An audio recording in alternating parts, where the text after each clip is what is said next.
सबको नमस्कार। सबको नमस्कार। जब एक हिंदू किसी को नमस्ते करता है तो वो इंसान को नहीं कर रहा, वो उसके अंदर बैठे हुए परमात्मा को देख के कहता है कि नमस्ते, मैं तुम्हारे आगे झुकता हूँ। और वो कि हिंदू लोग कहते हैं नमस्ते। नमस्ते का लफ्ज किधर से आता है आपको शायद पता होगा। नमस्ते आता है इदम नममे से। इदम नममे मतलब मैं आपके सामने झुकता हूं, मैं आपकी इबादत करता हूं, बराबर। इदम नममे आप कहना चाहते मैं आपके अंदर ईश्वर की इबादत करता हूं। मिसाल के तौर पे वो आदमी चोर है, वो गलत काम कर रहा है, बलात्कार कर रहा है, आप उसको ईश्वर बोलेंगे? आप ईश्वर को इतना घटिया समझ गए? वो बलात्कार करने वाले इंसान को बोलते हैं आप ईश्वर है। इससे भाईचारगी बढ़ेगी नहीं घटेगी। वो बलात्कार करने वाले को, वो चोर को, वो डाकू को मैं ईश्वर मान रहा हूं, उसके सामने झुक रहा हूं। अल्लाह को क्यों गाली दे रहे? ईश्वर को क्यों गाली दे रहे? खुदा को क्यों गाली दे रहे? इस्लाम में, इस्लाम की भी आपने मिसाल दी, इस्लाम में हम कहते अस्सलामु अलैकुम। अल्लाह ताला से फरमाते इस इंसान पे सलामती दे। चाहे वो अच्छा इंसान है तो भी सलामती देने की बात अच्छी है, चाहे वो चोर या डाकू हो। मैं बोलूंगा अस्सलामु अलैकुम, मैं कह रहा हूं या अल्लाह, या रब, या खुदा, या ईश्वर, या भगवान, इस डाकू पे रहमत फरमा। कुछ बुरी बात है ना? मैं अल्लाह को गाली दे रहा हूं, उसके लिए दुआ दे रहा हूं कि तू गलत काम छोड़ और सही रास्ते पे आ। अगर मैं उसको खुदा मानूंगा तो खुश हो जाएगा, वो और चोरी करेगा, वो और बलात्कार करेगा। कोई भी धर्म में ही नहीं सिखाता। ये धर्म के मानने वाले अपनी खुद की इजाज करते हैं, इसे कहते हैं इनोवेशन, बिदात।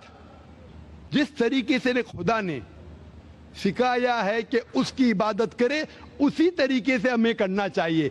तब्दीली लाएंगे, हम समझ रहे हैं कि भाईचारा बढ़ेगा। भाईचारा नहीं बढ़ेगा, भाईचारा घटेगा। आपने मुझे शुरुआत में नमस्ते कहा। नमस्ते, नमस्ते के क्या मानी है भाई साहब, आप बोल सकते हैं? नहीं पता क्या मानी है? माइक्रोफोन ऑन कीजिए जरा भाई साहब का। नमस्ते मतलब मैं सर झुका के मैं आपको नमन करता हूँ। हाँ, सर झुका के आप मुझे नमन करता हूँ। नमन करता हूं। सर झुका के, सर झुका के मुझे नमन करना शिर्क है, हराम है, प्रोहिबिटेड है। आप मेरे सामने भी सर नहीं झुका सकते। चाहे आप मुझसे मोहब्बत करते हैं, चाहे आप मेरी इज्जत करते हैं, फिर भी आप मेरे सामने सर नहीं झुका सकते। सर झुकाना चाहिए तो सिर्फ खुदा के सामने, अल्लाह के सामने, और मैं खुदा नहीं हूं। आप जानते हैं, आप मेरी इज्जत कर सकते हैं, मेरी बात जो मैं कहता हूं उसके ऊपर अमल कर सकते हैं, लेकिन आप मेरे सामने सर नहीं झुका सकते। इसीलिए मैं जवाब में आपको कहूंगा अस्सलामु अलैकुम। आप पे सलामती हो, आप पे सलामती हो। आप समझे ना? मैं आपके सामने झुक नहीं सकता हूं। ये सिर झुकेगा तो सिर्फ अल्लाह के सामने, सिर्फ खुदा के सामने। तो आपने बड़प्पन में मुझे कहा, लेकिन अगर गलत चीज कहा तो मैं वापस से जवाब नहीं दे सकता हूं, क्योंकि मैं जानता हूं जो लोग नहीं जानते वो ऐसे हरकत कर सकते हैं। मिसाल के तौर पे, एक महीना पहले मैं जब बॉम्बे एयरपोर्ट पे था तो एक औरत, हिंदू खातून, मुझे पूछी कि आप डॉक्टर जाकिर नाइक है? आयु डॉक्टर जाकिर नाइक? मैंने कहा जी हाँ। ओ, मैं आपका रोज प्रोग्राम देखती हूँ। मैं दुबई से 25 साल के बाद बंबई में आ रही हूँ, 25 साल के बाद हिंदुस्तान में आ रही हूँ। उसके सिर पे टीका था, हिंदू औरत थी।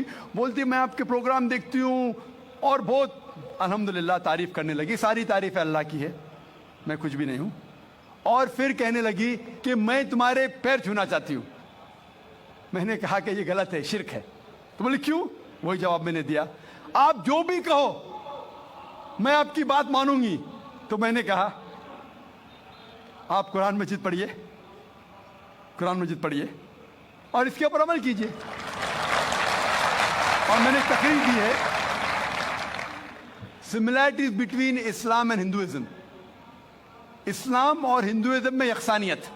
और साबित किया है कि हिंदुइज्म में भी लिखा है कि आप सिर्फ एक ईश्वर की इबादत करना चाहिए, जितने ऋषि आने वाले उनमें मानना चाहिए, और मोहम्मद सल्लल्लाहु अलैहि वसल्लम में भी। तो आपको अगर कुरान और वेदा पे अमल करना चाहिए जो यकसा है, आपको एक खुदा में मानना पड़ेगा और आखिरी पैगंबर मोहम्मद सल्लल्लाहु अलैहि वसल्लम पर।